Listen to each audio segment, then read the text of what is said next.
வணக்கம் நண்பர்களே, விஜய் பேசுகிறேன். இன்னைக்கான ஒரு பணக்கட்டளை. இது 3 முறை சொல்லணும், 8 முறை எழுதணும். இது ஈர்ப்பு விதியோட தத்துவம். இது அதிகாலையில் தங்க நேரத்தில் சொன்னால் வாழ்க்கை மாறும். கடன் இருந்தால் அடையும், கமிட்மெண்ட் இருந்தால் உடையும். அவ்வளோதான். தங்க நேரம் தெரியலனா கீழே இருக்க லிங்கை கிளிக் பண்ணுங்க. இப்போ நம்ம அதிகாலை பணக்கட்டளைக்குள்ளே போகலாம்.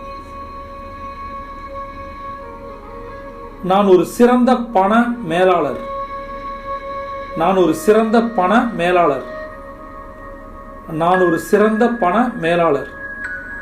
பணம் முக்கியம் என்று நான் நம்புகிறேன். பணம் முக்கியம் என்று நான் நம்புகிறேன். பணம் முக்கியம் என்று நான் நம்புகிறேன். நான் வருமானத்தின் புதிய வழிகளை எதிர்நோக்குகிறேன். நான் வருமானத்தின் புதிய வழிகளை எதிர்நோக்குகிறேன். நான் வருமானத்தின் புதிய வழிகளை எதிர்நோக்குகிறேன். இந்த சுய கட்டளைகளை அதிகாலை எழுந்து தங்க நேரத்தில் 3 முறை சொல்லணும், 8 முறை எழுதணும். See you on top.